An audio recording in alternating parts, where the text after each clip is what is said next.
Hello everyone, welcome to our second episode of Wild, Weird, and Wonderful. This show is getting more exciting every time we do it. Rob Carmichael joins me again, and I'm your host, Maureen Jagier-Skinner. Now Rob, today we're not at the Wildlife Discovery Center. No. We are about to set out on a safari. This is a safari where we don't need a passport. Exactly. It's right here in Lake Forest. You got it. We're actually at the Lake Forest Recreation Center where the Wildlife Discovery Center started. About 15 years ago, we actually started in the old fitness room here at the rec center. And we grew so fast that we outgrew our space here and we moved out to Iowa Farm. But now this is where we host our annual Reptile Rampage event. It's sponsored by BTG International, so we got to thank them because it wouldn't be possible without their support. And we got a great show today. Who's this? And we've got one of our resident animals at the Wildlife Center. This is an albino black rat snake. His name's Al. And Al's a girl, so Al is Alice now. So this is Alice, and she's very friendly. Lots of people have already been touching and handling her all day inside, and she's actually kind of enjoying the sun out here. Oh, it's beautiful. It's a beautiful day. It is. Can't believe you always have this every year. The second Sunday in March? Second Sunday in March, and it's from 10 o'clock to 4 o'clock. All the fees that we charge and the admission fees go right back into helping to support the Wildlife Discovery Center, and we also help support worldwide conservation. This year we'll be making a donation to the Philippine Crocodile Conservation Project, and it's really a great cause. And we got some great exhibitors here, our biggest set of exhibitors ever in the history of this event. 75 or 75 exhibitors, yeah, from all over the place. I mean, we got exhibitors from St. Louis, Chicago, up in Wisconsin. We have exhibitors from Michigan, so they're from all over the place. Indiana, so they're well represented here. Oh, this is great. And we have lots of things that you can buy, even at the Wildlife Discovery Center after today. We do. We have a store that has all kinds of little trinkets and hats and T-shirts. Today we've got people that are selling necklaces and jewelry, so it's a lot of fun. Yeah, so you have the real snake, and I'm smart. That's I have right. the fake snake. You can sleep with this snake. I would not suggest sleeping with this snake. My wife would not let me. Right. So now I think it's time we go in and take a look around. We got some amazing things. All right, let's go. Yeah, let's do it. Here we are inside the Reptile Rampage 2012. This is so exciting, Yeah, I mean, Rob. we've got like a packed crowd right now. Beautiful exhibits, you know, and once again, our sponsor, BTG International. We're really fortunate to have them aboard to make this happen. So. And they're a healthcare company. Yes, they are. Yeah. Okay. Exactly. And so they even work with maybe what? They venom? actually carry some of the anti-venom that we use for our collection of animals. So we work, you know, it's a great partnership. Yeah. So they help out with this cause, with our reptile cause, and that's amazing. Now these snakes that I'm wearing. And now, if you want the snake that Rob's wearing, you'll have to come visit. That's but if you want the snakes that I'm wearing, you can actually buy them. There's a whole display here of all kinds of fascinating things that you can buy. You have DVDs. We do. You've got these caps. These caps are great. You've got some T-shirts that I'm not dying to wear, but for you kids at home. For the dads at home and the moms. Oh, this is the one I want. For your coffee. That's right. And pens. So all kinds of neat stuff, and all the money that you raise when people buy this. To taking care of the animals. And they can come to the Wildlife Discovery Center anytime to buy all of this stuff. Absolutely. Okay, now, Rob's got a real good friend who comes here every year. His name is Bubba, and he's not like anyone else you've met named Bubba. If you know anyone, let's go meet him. That's right. Let's do it. Here we are, meeting Bubba officially. I said you've never met anyone named Bubba who looks quite like this fellow, and it's because he looks like this. Now, Rob's busy keeping an eye on Bubba. Well, I speak with Bubba's owner, Jim Nessie. Or Bubba's dad, as they call me. Oh, Bubba's dad. Yeah, Bubba's dad. You know, I see the resemblance. There is quite a resemblance. Right. Thank you, Maureen. You're welcome. So tell us a little bit about what you do and about Bubba. All right, well, for 35 years, I've been doing a program called Cold-Blooded Creatures. It dispels myth and superstition surrounding the reptile world, which we know there's so much myth and superstition. Bubba is a classic of an animal, an ambassador for his species, that people can actually touch him. He does school programs, birthday parties, block parties, confirmations, graduations, and yes, wedding receptions, believe it or not. Wow, we missed out. I'm already married. Oh, darn. Darn. Maybe for our anniversary, There you Bubba go. can come help us celebrate.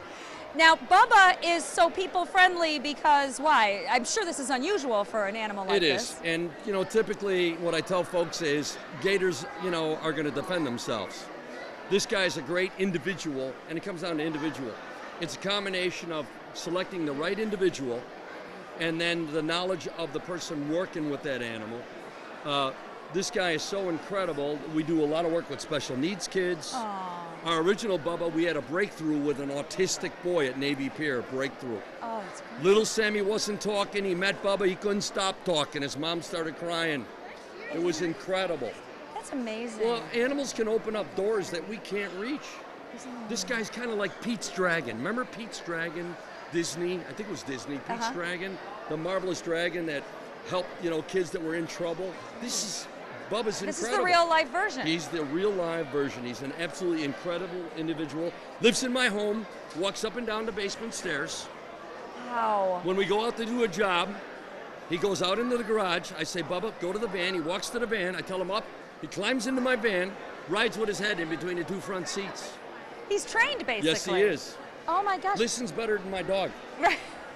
And do you have a wife? Listens better than my grandson. Okay, your grandson. No. Do you have a wife that's Yes, I do. in that house, too? Yes. And she allows Bubba to kind of just walk up and down the stairs? That's amazing. You know what? Bubba goes up and down the stairs only when we're going to a job or coming home from a job. Right. He's in a condo in the basement. He's got a big pool. He's got a girlfriend, her name Cruella. Oh, that's great. Cruella does not leave the compound because she's very grumpy every day. Wow. Yeah. Unlike your wife. Unlike my wife. Right. And unlike Bubba, of course. Right. Bubba's so easygoing. Thank you. And this is your grandson This here? is Carson Beater. What do you think about Bubba, Carson? I like him. He's really fun, and he's never dangerous or anything. Is he your favorite part about being at Grandpa's house? Yeah. I bet you love to come bring your friends to meet Bubba. Yeah. Do you tell them before they come who they're meeting? Not really. I bet you have lots of great pictures of kids like this. Or their parents when they come to pick them up. So he has stayed so docile this entire time. Oh, yeah. Well, you've seen with all the noise going on. Right. With people yelling and screaming. Yeah. With everything that's happening, he is a professional. Let's put it that way. Like you, Maureen. Thank you. A professional. And the kids are making a lot more noise than Bubba is. Yes, they are. So I'm impressed. I think we need Bubba to train children on how to be well behaved. Yes. At big events. We need that. We Right. definitely need that. That'll be his next career. And I'm petting him too. He's really, he's softer than you would think, and he's so docile. If you had told me that I was going to pet somebody like this, I wouldn't have believed you. So that's what happens when you come and meet Bubba. Thank you so much, Thank you, Maureen. Jim. It was a pleasure meeting you. Yes, it has been a pleasure. pleasure. We're going to move on and try to find some other exciting exhibits to explore today. Well, you So know thank what? you for- Enjoy your day at Reptile Rampage. Oh, Bubba's saying goodbye to me. Yes, You he see him does. look at me? He's Bye, looking Bubba. at you. Nice to meet you, Bubba. Do you have anything to say for yourself? Okay. Will we see you again next year? Certainly. Oh, he does. Yeah, he does a good curly at the 3-star.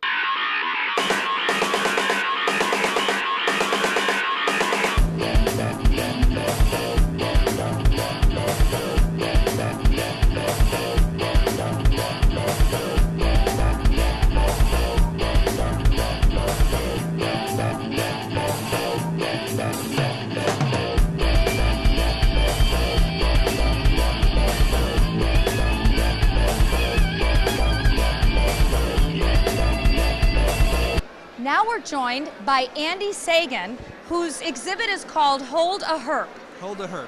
Thanks for joining us today, Andy. My pleasure. And fill us in on why your exhibit's called Hold a Herp and what people can see when they come visit you. Well, at educational shows like this, what I love to do is let the children actually handle, hold, see, feel, and be held by the animals. And so I set up this little booth, and the children all like to line up and take their turns. And it keeps it a little more orderly and gives me a chance to interact with the children one-on-one if I keep it sort of within my booth like this. And safer and more controlled environment, so to speak.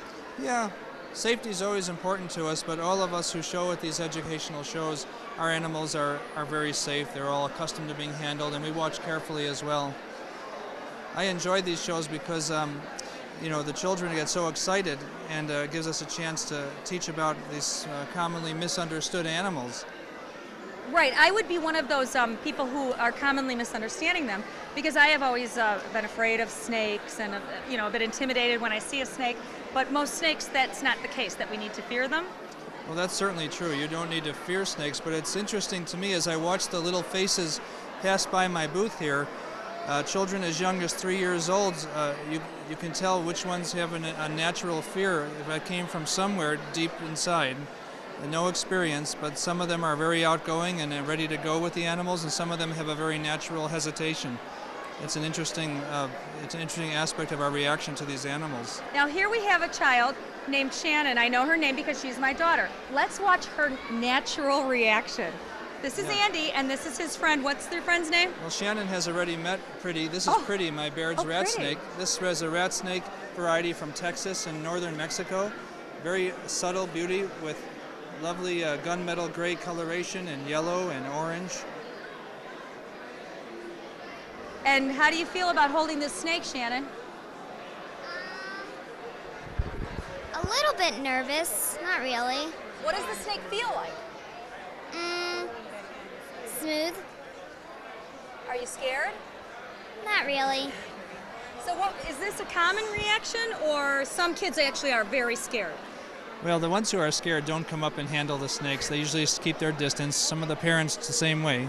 Most of the kids are really interested, and some are hesitant, and then they get over their fear in just moments after handling it and finding the interesting feeling and the temperature and talking a little bit about it. Should we try this next little girl? You want to hold the snake? Here, Shannon. See, there we go. Thank you. So we got another reaction from the little girl behind her. Oh, did she say no? She said no. Okay. You see what I mean? It is amazing. Yeah, and we don't have just children stopping by. There are a lot of adults who are real interested and never held a snake or are just so curious that they have an opportunity. These are the educational shows like the Reptile Rampage and our Reptile Fest coming up for the Chicago Herp Society later next month are wonderful opportunities for people to get up close and personal and learn something they never would have had an opportunity to do. There's no museum or zoo that allows you to interact like this. It's really special. So this is it. Anyone who's not here today, they better mark it on their calendars for next year, right? Well, actually, next month, April 14th and 15th, we have a show that's quite a bit larger than this, all educational, no sales show run by the Chicago Herpetological Society. Many of our members are here staffing the tables today, and it's down at the UIC Physical Education Building. It's our 19th annual show, and there'll be hundreds and hundreds of animals and hundreds of species represented. April 14th and 15th. You'll have to attend. We'll also be there. That will be our next episode, as a matter of fact. I so hope we'll be you seeing do. you again, Andy. Wonderful. See you there. Okay, thank you Enjoy. so much for sharing your pretty friend with us today. Thank you. All right, we have a new friend to introduce you to. Two friends. One's human, one's not. So your name is? My name is Matt Most. Okay. I'm a graduate student at Loyola University. I'm actually doing a part project with Wildlife Discovery Center looking at habitat preference of eastern garter snakes. So I'm Okay. usually out in the fields at Okay. Aloha. And this is not a garter snake. This is not. I do know that much. Tell us who this This is. is a yellow Aki monitor. They're a dwarf species of monitor. Usually you'll see water monitors in most pet shops. Not really the best beginner reptile. These are a small species, only get to be about 14, 16 inches, and perfect beginner reptile as well, as long as you can keep them hot and you can make sure that you can feed them. But otherwise, dwarf species reaching about 16 inches maximum length, but desert species as well. A little nervous, A little nervous. camera shy, maybe a little. You know, it is what it is. Happens to the best of us. I know. We have some friends. We're going to see how the kids react. Let's bring Elizabeth and Matthew over, and they're going to see what it feels like to hold. What's the name again? It's a yellow Aki monitor. Okay, you're going to try holding this. Let's see how this Don't goes. be afraid. You'll be okay. Just want to hold it like that. Might be a little squirmy. And your brother, be ready, Okay. Matthew, and you can, if he moves along, right? Yeah. How does he Smell feel? it. He's, you can feel him breathing. Oh, yeah. Can I pet him? Yeah. Oh, yeah. And then can we pass him along to Matthew? He's ready to go. Oh, look at that. How's he feel, Matthew? He's kind of. There he goes. Andy's off. Now he's not camera shy at all. He wants to meet some more people. And who do we have here? I hope you don't mind introducing me to yourself and your friend. I'm Kim Wissman, and I'm over from Michigan. We run a nonprofit education program over there using reptiles to help school kids learn all about the world. And this is an eastern indigo snake. It's America's largest native snake. Oh my goodness, this is an American snake? Yes, it lives in the southeastern states, Florida, Georgia, and it used to live in Mississippi and Alabama, but it's believed to be gone from those states.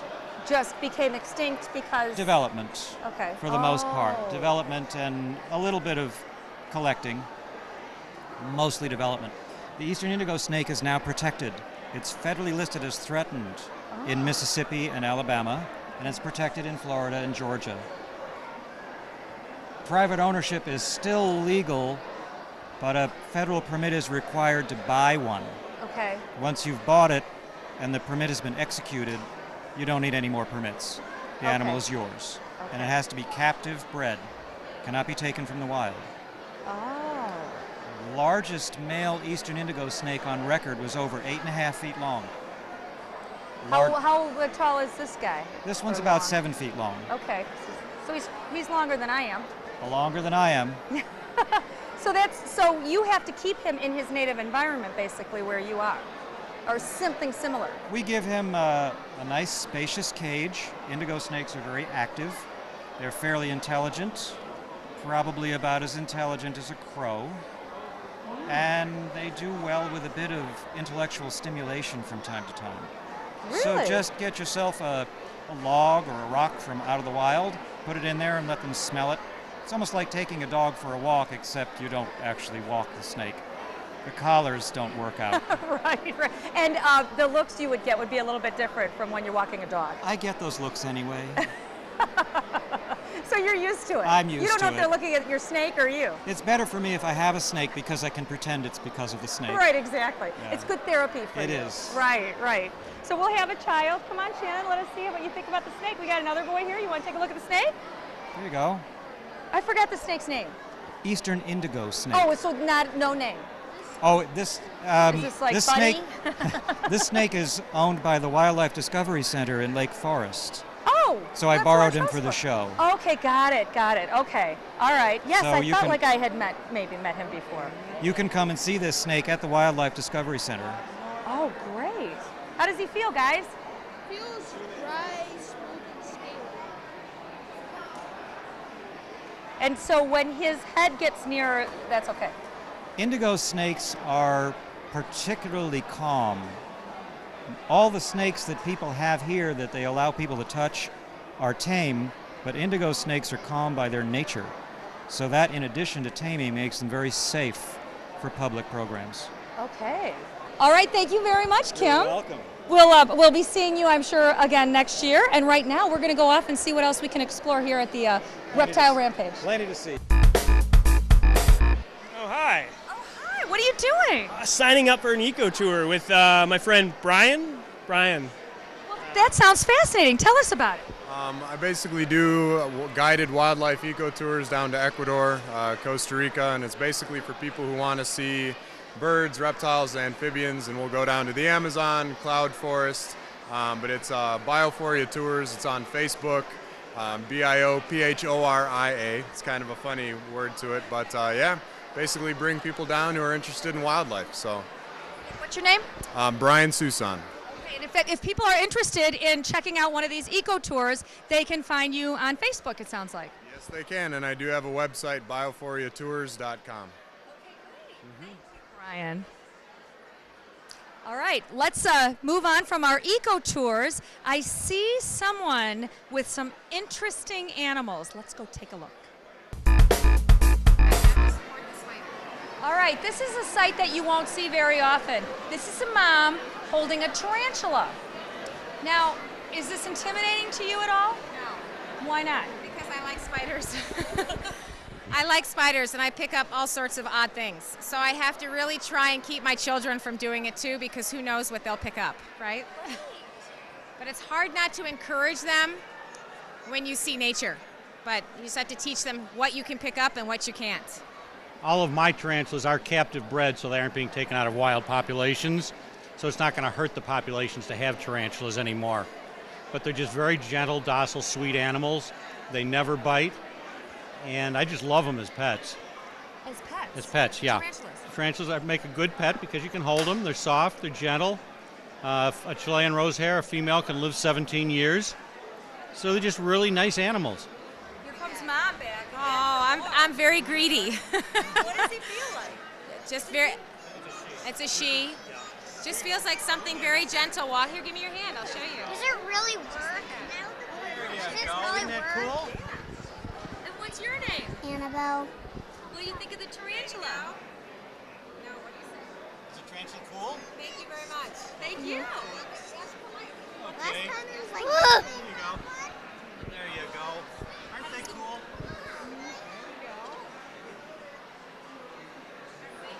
Pretty amazing. How do they feel? They feel soft and ticklish. And ticklish.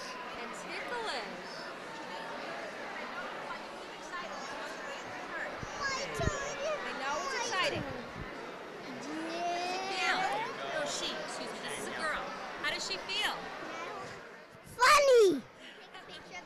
Is she soft? Yeah. Is she scary? No. You want to get one as a pet? You want one as a pet, don't you? So I thought they were. All tarantulas do have venom, but the venom of most tarantulas is very weak. This was about as strong as a honeybee sting. So even if it bit you, it'd hurt a little bit. It'd swell up and itch for a couple of days, but just like a bee sting, it'd be gone in a day or two. So their venom is very, very weak. All tarantulas? All tarantulas. All tarantulas. Actually, this tarantula hawk in here, the sting of that wasp is actually more powerful or more painful than a tarantula sting. Yeah. So people don't tend to die from being... There are no deadly tarantulas anywhere in the world.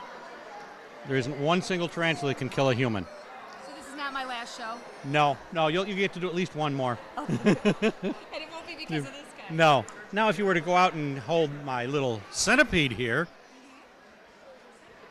Centipede is in here. Okay. This is a scolopendromorph. It's a centipede from Vietnam, and its venom is actually deadly to humans. And they're also very aggressive. And if you were to stick your hand in there, it would bite you, and it would probably kill you. Wow. So. And this looks more harmless than that. Yeah. Isn't that amazing? Yeah, and they're really pretty. I mean, like the orange legs and the greenish colored body. Right. So, but you don't want to hold one of these. So the kids are warning you that these tarantulas crawling up your arm. This probably happens to you on a daily basis. All the time. Now where is he? I am not doing that. I am not doing that. Isn't he cool? Or she? It's a girl. Isn't she cool? She's so pretty. Yeah. Clearly, she's a girl. There we She's go. probably flirting with you. Yes. She does when she crawls on your head. So what's your name? Jim Louderman from the Field Museum. Oh, downtown. Yeah, downtown. Yeah. And this is a kind of an interesting box turtle. This box turtle was hit by a car. Oh, that's why the shell. So the shell is broken here, and it's missing a big piece back here on the bottom. And when I found him, this leg was actually paralyzed. He couldn't use it. But by making him swim, he actually has full use of the leg now. So swimming therapy, it helps So for humans and it helps for turtles. It helps for turtles too, yeah. And I've had him 35 years. Really? Yeah. So he might outlive you. He could well outlive me. They can live 70 years. No, they're really long-lived animals. And they're also very gentle and very nice. Turtles, that doesn't surprise me. Yeah. Tarantula was kind of a shocker. But Are they friends? no, but I guess they kind of like each other a little bit. Oh, look at that. Though the turtle would probably eat the tarantula if it was in the cage with it for very long. Just like all the tarantulas have to have their own separate cage. If you put two tarantulas in the same cage, you'll have one. Tarantulas, like all spiders, are carnivore. Carnivore. They eat each other. Yeah, they will absolutely eat each other. I don't breed them because it's almost a full-time job to breed them and raise the young. So I don't actually breed them myself, but I do buy them from a breeder. out in DuPage County. And I always get them from him, and I always get adult females because they live so much longer. How long? Males can only live about 5 years, but a female of this species can live up to 17 years. So I always try to get females so that I'll have them for a long time. And why do they live longer? Males can't shed their skin as adults, so they reach adulthood at about 4 and live about a year. The males can't shed their skin. They fill up their skin, stop eating, and die. Females can shed their skin, so they fill up their skin, shed, and keep on going. If you take their venom out, they can't eat. So they have to have their fangs in their venom, but they're just very docile. Tarantulas have what's called external digestion. Those are all deadly. They inject the venom and the digestive fluids in the venom, so they digest the insect in the body of the insect and then suck the digested insect back out. Interesting. Now, kids, what are you going to tell all your kids it felt like at school tomorrow when you held a tarantula today? It tickled. What are you going to tell them? I don't know. I don't know if I want to hold it. What are you going to tell your friends? That it's freaky. All right, this was fascinating. Thank you. New adventures here at the Reptile Rampage, holding tarantulas and surviving it. Let's go see if we can survive our next adventure at yet another exhibit booth. It looks like we might be finding animals that fly next. That's the only hint I'm giving you. Let's go check it out. Hey, Mommy, remember the white bird Nigel from the movie Rio? Yes, I do. Well, there's a bird just like him here. Oh, let's go take a look. Oh my goodness, there's birds here too.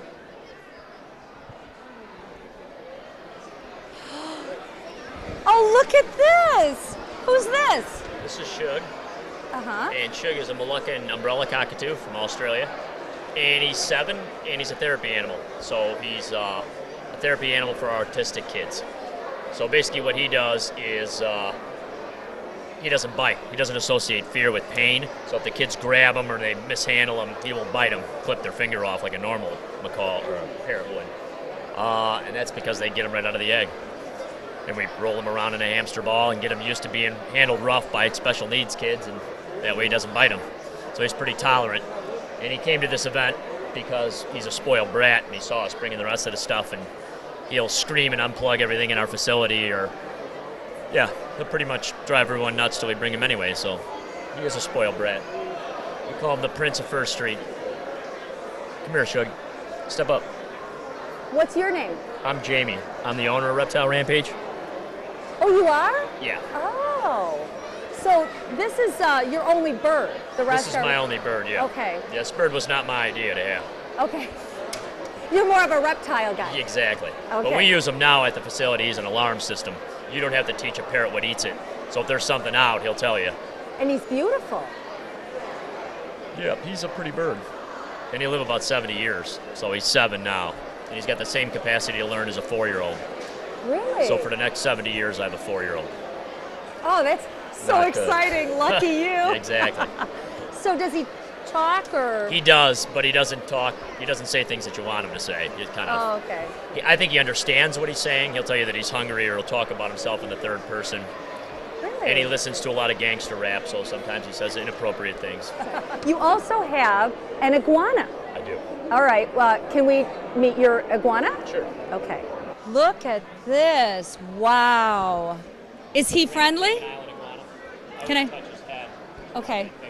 Then I'm not just touching him at all, right? You can touch his back. Okay. If you touch his head, he'll just touch your back. But Really? We'll get that on tape. So. Right. So tell us a little bit about. They're critically endangered because they live on an island. Pretty much everything that lives on an island is critically endangered. So basically, people never lived on Grand Cayman Island. They moved there, brought with them domestic animals, which eat all the iguana's eggs. You know, goats, feral hogs, things like that. So you're not allowed to mess with them on Grand Cayman Island. They're protected. Somebody smuggled us into the country illegally, and then it was placed with us. We've had them ever since. Where are you located? We have a facility in Tinley and one in Mokina. Okay. And you have a lot of rare animals like this that you rescue. Yeah, most of them are confiscations or animals that were abused. And then we do a latchkey program. So these kids are kids that are in the after-school program. So you get home from school and both parents work. rather than you be home by yourself, you get dropped off at the facility and you help take care of the animals so somebody can pick you up. Oh, that is fascinating. He's really beautiful. Yeah, and he's flaring this blue color. This is like... This is the flaring right here? Yeah. Okay. And they can change the hue in their color. What would happen if I touched his scale? I don't know. Touch a scale, we'll find out. Not right there. You're very funny, Jamie. This could be my last episode, right? Oh, it's very, yeah, it's... like plastic. It feels like plastic. He's probably closer related to the bird than he is any other lizard. He's very bird-like. If you look at his eye, it's exactly the same as the cockatoos. And scales and feathers are made of the same thing. So this is probably the link between reptiles, birds, and dinosaurs. That's why it's very studied. Are the kids petting him at all or not? Yeah, the kids touch him. You know, okay. They know the proper way to hold. So we could get a little bit of them. All right, yeah, kids. They'll take out anything that we have. All right, kids. Should we get some kids touching him and see what you guys think?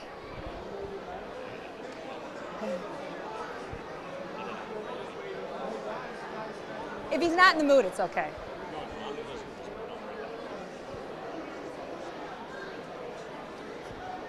What does he feel like, kids?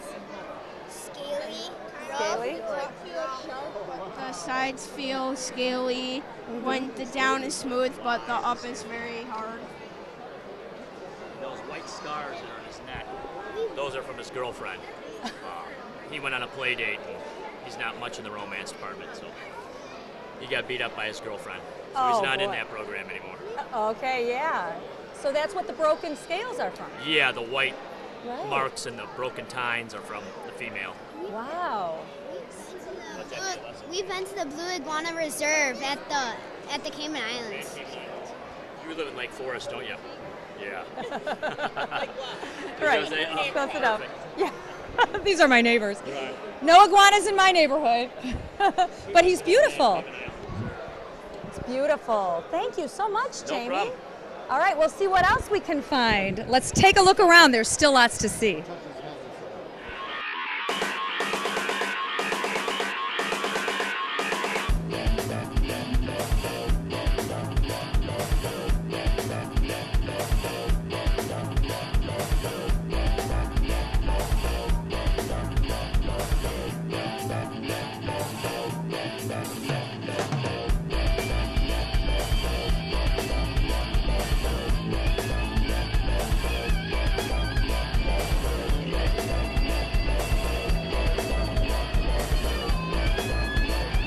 Now we're meeting an even bigger iguana than the one we just met. These iguanas are actually all over the place here at Reptile Rampage. And now we have Bob. And Bob, tell us who you are and who your pet iguana is. This is Mongo. He's a green iguana, 10 years old. Very familiar with these shows and great with kids. I'm working with Windy City Reptiles. We're a social community around 1,700 members, reptile enthusiasts who just enjoy, the hobby and these animals and caring for them and kind of helping kids get into it and spreading the word. So just kind of sharing the love and everything. How did he come to you? He was actually used in a educational program for kids growing up, and they retired him and started making room for other animals. And I was kind of getting into doing stuff like this, so I literally stumbled upon him and took him off their hands, and I've been with him for about a year now, and he's stolen the show many times over. Yeah, not that you're not a handsome guy, but boy, this is quite an attractive iguana here. Will he let us pet him? Oh yeah, he's very friendly. Should we try petting him, kids? What does he feel like? Scaly. What's the blue spot right there? Blue spots? Those are just harder scales. That's a big scale used during mating season. It'll kind of change colors and kind of blush. Will you have him mate or not? No, he's pretty much retired in that aspect too. I just have him for the kids, and everyone just loves him and has a blast when they see him. People like to have iguanas as pets, some people. Yeah, I mean they've been known to be they can be great pets. A lot of care and time needs to go into them. It's almost like having a puppy for like 6 or 7 years. But if you give them the right time and care, I mean they're like this. They're almost like a dog. Do you take them for walks? I don't take him for walks. I mean, the collar kind of alludes to that, but I'll put him on a leash and take him outside, and it's more so he doesn't go up a tree or get away from me too far. But is he trying to kiss you? In the wild, they go up there. They sit and bask in trees, so their natural instinct is to get to the highest place possible. So he's kind of bobbing his head and talking. So he wants to get up on your head right now. Yeah, he wants to get to the highest point possible that he can. So if he could perch on my head, he would. Does he sleep a lot? He sleeps like a diurnal. He sleeps during the night. Moves around during the day. So basically, he's on your schedule. Yeah.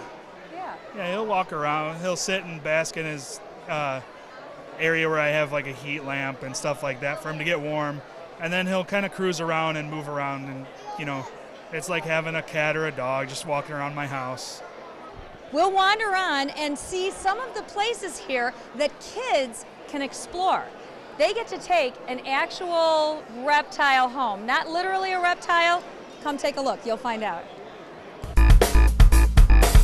So these kids who are coming to see the Reptile Rampage today get to bring home reptiles of their own, but they're made out of Play-Doh, right? What's your name? Mia. Mia, what are you making here? I'm making 2 snakes, a butterfly, and a chameleon. That is so neat. Are you making them because that's what you saw here today? Do they look a lot like what you saw here today? I make my own colors. What do you think about this Reptile Rampage? I think it's fun. Is it? And where are you gonna put these guys when you get them home? Probably. Mr. Gregory? Are you Mia's mom? What are you gonna do with them? Well, I think this one's designated for her older brother, and this is for Daddy, and it's for Lulu, and this is for the dog. Oh, you're so thoughtful. This is so neat. Have you been here before? No, we've never been to this show. We've been to a different reptile show, and she loves snakes, and we actually bought a pink-toed tarantula. So now we're proud owners of pink-toed tarantulas now. So really? Her pet by choice. Mia, you have a pet tarantula? Yeah. Does that scare your friends when they come over? Not Really? How old are you? 6. Wow. That's got to be the youngest tarantula owner I've ever met. That is so neat. Does your tarantula have a name? Cindy. Cindy. What a pretty name. Oh, Sydney. Oh, excuse me, Sydney. Well, thank you for sharing with us, Mia. It looks like we also have a butterfly, or... Ooh, yes, you're quite the artist. Beautiful. Where do you live? Long Grove. Long Grove, so they came all the way from Long Grove. And it was worth it, right? Absolutely. This is now we have so another cute. boy over here who drew his own. Now tell us what you did here and what your name is. Tavares. And what are these? Did you do this before you came today? No, I did it last night. Last night, because you knew you were coming here, right? Nope. Oh, you just always do that. And where did you come here from? What town? Zion. Zion. And what are you making? A different species or something. Yeah, what would you call that? Spinosaurus. Yeah. And what are you going to do? Bring it home? And put it on a shelf? I think so. Share it with the baby? Did you make this one? Who made this? Well, he helped me by making sure it was edible. Oh, there you go. Yeah, looks like he survived that, so I guess it is edible. He likes to mash on it. You like it? Yeah. Are you having fun? What do you think of the show? You like it? Oh, yeah, it's really, really good. I think he's touched everything in here except for the turtle. For whatever reason, we're not touching turtles today. What do you think of the show? Pretty good. Yeah. Yes. Have you been here before? Nuh-uh. Are you coming back? Think so. It's been a fascinating day here for these kids, as you can see. There's plenty for the kids to do. In addition to meeting the real reptiles, they get to take buddies home so they can remember the Reptile Rampage for this whole year to come and come back next year, right, Mia? Yep. Okay, let's move on. I heard there's also a petting zoo, another activity for all the kids here today. Let's take a look. Take a look at my new friends. This is another way for all the kids here to get an up-close, personal look and actually meet some of the reptiles today. Can you fill us in on this? Yes, my name's Bubba. I've been looking for this stick for 40 years. Really? And I finally found it. It's actually the root on the top, and it didn't look like this when I found it. I knew what it could be. I carry up to 8 snakes at a time on here. The snakes love it, they're bundled, kids can get up close, and every once in a while, we can just unwrap a snake. And we have Shannon over here that said she likes white. And look what we can do here. Put your hands underneath. This is Lou. All the other snakes I have are rescued animals. That means anywhere from police seizure to found running down the road or unwanted pets. The white one I actually got at a pet store 12 years ago in Houston, Texas, and it's done nothing but be handled like this. I do school assemblies as an occupation, now I'm retired, and work with the Chicago Herpetological Society. And we come to the Reptile Rampage, one of our favorite shows, warm up for what we call our Reptile Fest in Chicago on August 14th and 15th. But I love the kids to get a chance to touch and see. Being on the stick, all my animals are out, less handling, more interaction, and everybody wins. Comes out really nice. Very colorful, very attractive too. Yes.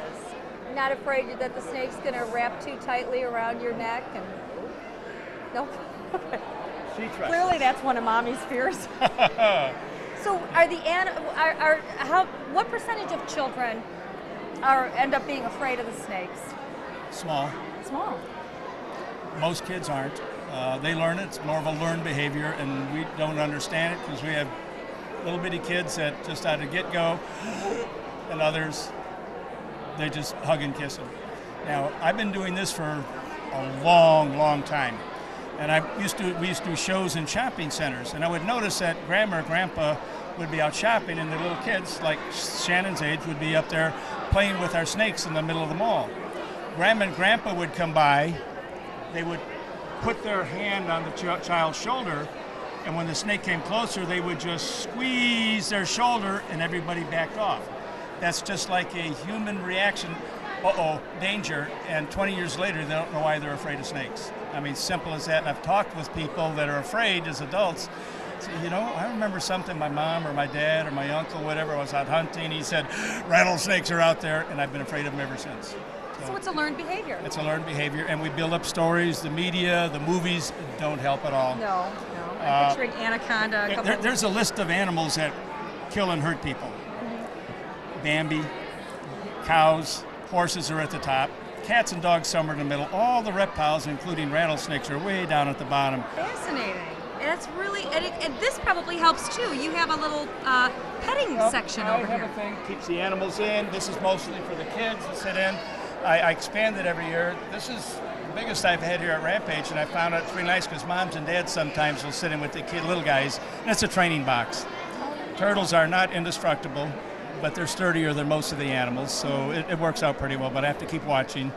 You know, no higher than the wall, this and that, on your laps, and I make moms and dads follow all the same rules that I do the kids and stuff, because kids see what they see you do, that's what they do, and it works out real well.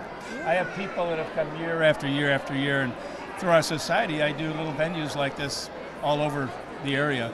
This snake they've seen for 5 years in the Chicago area.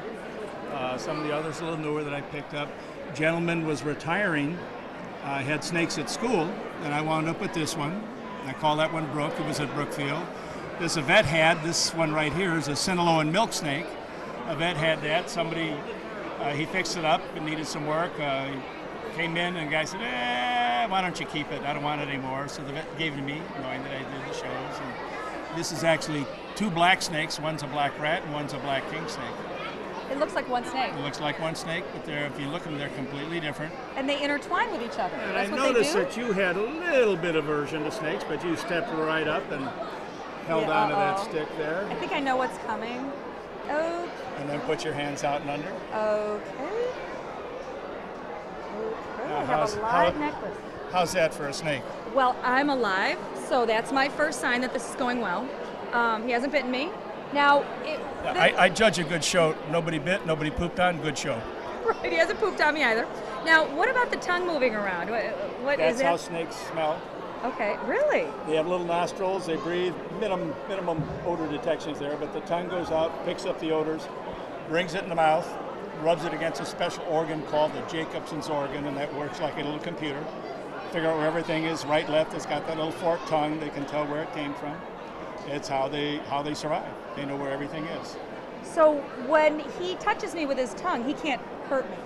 No, you can barely feel that. It tickles. Okay, it tickles. So this is not like a, No. okay. Some people think it's sharp, it'll poke you, poison you, but it doesn't do that. Right, that's And by exactly. the way, there are I'm no, with those people that there thought are that. no poisonous snakes. There aren't. There are venomous snakes. Okay. Poison is when you eat it and get sick. Venomous, they inject it in you. So he's not even venomous, I'm hoping, No. since he's wrapped around my neck.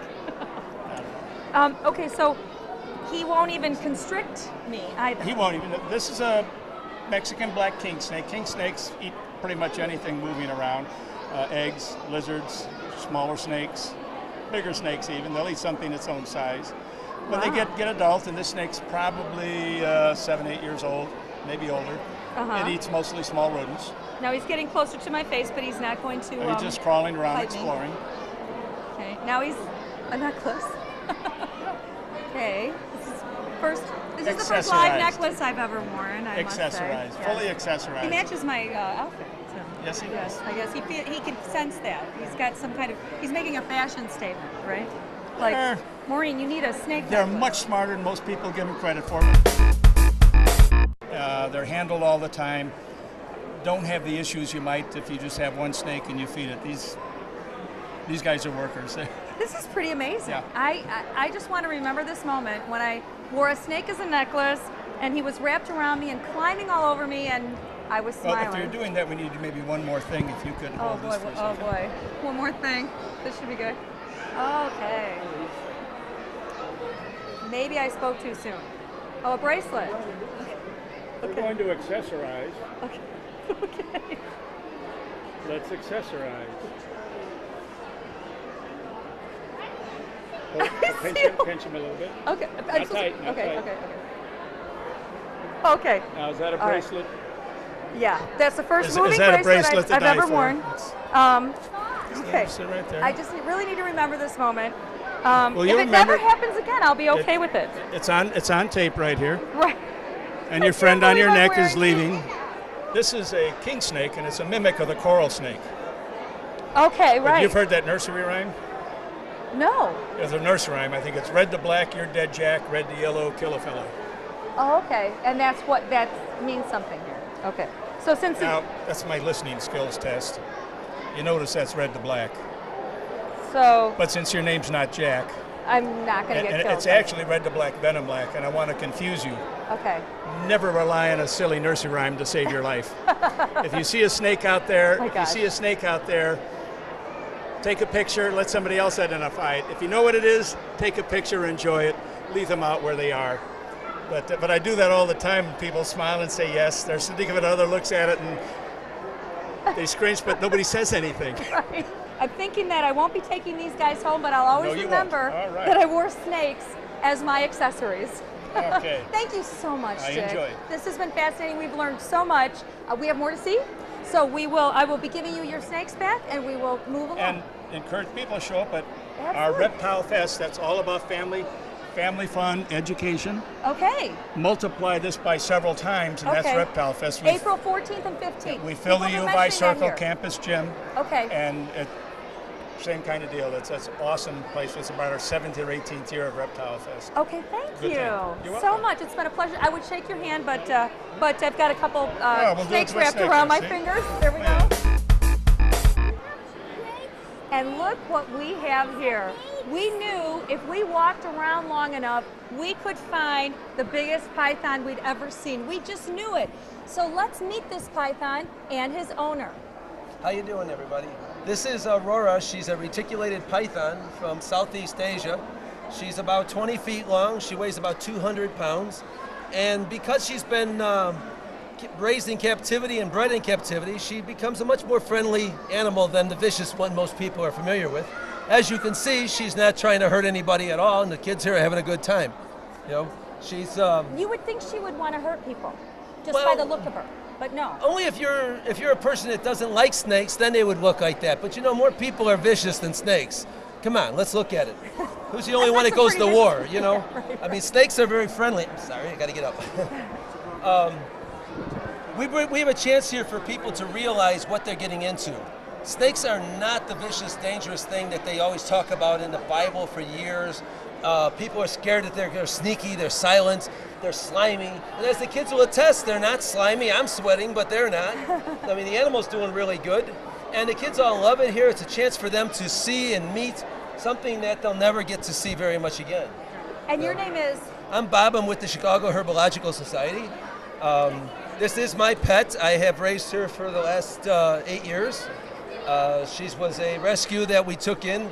So Bob, you actually rescued her? How did that happen? Well, a lot of members of the Chicago Herbological Society do a lot of pro bono work and help animals out, just like there's dog rescues and Save the Whale and things. But we do our best to help out the unexplained. In this case, Aurora here was found in a storage facility out in Aurora. Aurora, that's how she got her name, That's right? where she got her name from it. And they are illegal to be kept in that town. Each local ordinance has their own rules. And so the guy just didn't pay his rent. He didn't retrieve the animals. He didn't say anything. So fortunately, after a couple of months, they took possession of his room, and they cut open the lock, and they found her laying inside there. She was dehydrated, emaciated, and almost dead. And I'm happy saying after nursing her back to health for over 6 months, she fell in love with me, and I fell in love with her. And that's 8 years ago, and now she's my bosom buddy, you know. And you saved her. Winter was coming, and she would have died. If she would have been in another couple of weeks, she would have been dead. Yeah, she already has some frostbite down her tail area from where the temperatures had already destroyed some of her flesh. I work closely with the Animal Control Services. I'm the one that Chicago calls for pulling the alligators out of the river and things. So that's why I'm the crazy person with here. Isn't that just? Oh yeah. I mean, so what you're saying is rescued animals can sense that you saved their lives. Oh, definitely. Even that. I know I'm giving human emotions to a reptile, which a lot of people will think that's not true. But the more you are with a reptile, the more you understand the nuances and the simple things. We know when a dog or a cat is angry with us. The tail goes between its legs, it's snarling, it's barking at us, the hair's on its back standing up. That's because we're mammals, they're mammals. We see those subtle signs. I know from dealing with these things when she's angry, when she's upset, when she's tired of being here, she will crawl back in this bag on the side of it because she knows that's her transport bag. It's a safe haven to get away from all these creepy kids. I mean, think of everybody here wants to touch her, everybody wants to feel her, everybody wants to grab her. And that gets annoying after a while. So she's very tolerant of it, which is amazing that she puts up with all this. But now she's coming back this way. She knows I'm going to protect her from the little kids. She knows the sound of my voice. She knows the smell of my body. You just saw her mouth, her tongue lip flicking. She says, "Where's Bob? I want to know where he's at to protect me." Oh, that is so sweet. I mean, any snake owner here, any turtle owner here loves their animal just as dearly as they do your child. You know, I mean, And the animal loves you back, and that's a they neat do. reciprocation. And it's one of the few animals that can actually hug you back. Right, literally. That's Literally. true. I just got hugged by one earlier today. Yeah, I you know get what hugged by mean this now. one. This can kill you. Yeah. I won't wait for a hug from this one. But thank you so much for sharing this fascinating story, Bob. Not a problem. And Good luck. we might as well we'll travel on. Maybe we'll take a few minutes to see Bob introduce Aurora to some of these kids here. Have you ever felt anything like that before? Okay, I gotta hold my hand. Yes, it's very heavy. The hand starts turning blue from all the weight. Oh, look at that! Wow. That's a lot of weight sitting down there. She weighs about 200 pounds, so that's why we don't let the kids hold her at this point, because kids will drop her, and they have over 400 ribs in their body. If you break a rib, we can bandage it. If you break a rib in a snake, you might as well sign its death warrant, because it can't move, it can't. You know, it'll puncture a lung, it'll puncture an organ, it'll puncture its skin just from the broken bone. So that's why snakes hold on to you so tightly all the time. It's not that they're trying to hurt you, they just don't want to fall. They pretend you're the tree. And they're going to hug the tree, they're going to hug you just as tight. As you saw, she was hugging my arm over here. Yeah. No, And you've got the red marks to show it. When you picture a man wearing a kilt, you probably also don't picture him wearing a snake. But Mike here is wearing both today. Tell us a little bit about who you are and who your friend is. Well, what I have here is a South American common boa constrictor. It's boa constrictor imperator. She's about 6.5 feet long and weighs about 16 pounds. We have over 50 snakes at my house, as well as various tree frogs, fish, cats, pet rats, pretty much everything you can name. I kind of live in a little bit of a zoo. I work with a group called Friends of Scales Reptile Rescue. We rescue all types of exotics. We bring them in, we get them vet checked, and we try to rehome them into good homes. This here was not one of our rescues, but my wife has adopted several of the rescues that have come in, including another 7-foot boa constrictor. Oh my gosh. So you and your wife have this in common at least? We do now. We did not originally. My wife went from thinking snakes are cool in pictures to thinking that baby ball pythons were cute to purchasing or adopting a 7-foot boa constrictor that we are currently relocating our living room, all of our furniture and everything, so that way we have room for the enclosures. Because as wonderful as these animals are, some of the larger species, like the boa constrictors, Burmese pythons, and stuff like that, being a large animal, they need an equally large enclosure. So instead of trying to cram it into a small little enclosure, I'm actually building a 6-foot by 4-foot by 6-foot tall structure to house 2 snakes. Oh my goodness. And that's 2 this size, and when they get bigger, they will need a bigger enclosure. So any children, or are these your children? These are our babies right now. We are planning on having children once we get a house. We're looking to relocate into Wisconsin shortly. Okay, this is fascinating. Thank you so much. And your name is? Michael Neal. Like I said, I work with Friends of Scales Reptile Rescue. We have a Facebook page as well as Windy City Reptiles. We'll be reached through there. I'd like to just throw in this here. We get a lot of calls about people that are saying that they're going to be dumping an animal or whatnot. There is no reason or excuse to ever have to dump an animal. There's always somebody willing to take it, and our doors are always open. And they can find you through your website if they are concerned about an animal or just want to learn more about you. That's correct. The easiest way to reach us is through our Facebook page, but on our Facebook page we also have a website. Like I said, it's Friends of Scales Reptile Rescue. You search for it on Facebook, and we'll pop up. Okay, great. Thank you, Mike. Thank you. Well, this sign asks if we're reptile ready. And I would say after today's big adventure, we have proven today that we are. We sure are. I tell you, it's a great crowd, great exhibitors. If people are really jazzed about reptiles, they can come out to the Wildlife Discovery Center, see a lot of these amazing animals. We're open to the public, as we talked about earlier, and they can get more information by going to our webpage, www.wildlifediscoverycenter.org. And it's got our open hours and all kinds of information on there. And this event was started by you, Rob Carmichael, right? Me and one of my other staff members from a long time ago, and we got this thing started very small, and it's grown into this wonderful event. It absolutely is. I can't think of a better learning experience than this. Yeah, it's amazing. Unbelievable. If you couldn't make it this year, it's always the beginning second of March. Sunday of every year. Second Sunday of March of every year. Okay, there we go. Yeah. So mark it on your calendar now and come on over to the Wildlife Discovery Center. Absolutely. And check out some of these animals up close and personal and buy some of your memorabilia. Yes, too. they're all for sale. Absolutely. Okay, we are working on another show for next month. And we're not going to tell you too much because we want you to watch. It's big. It's big though. It's really big. It's really big. So we're just going to thank you for joining us today. We hope you had as much fun as we did. Yeah. So for Rob Carmichael and me, Maureen Jagier-Skinner, we want to thank you for joining us for Reptile Rampage 2012. Yes, great day. We'll see you next time.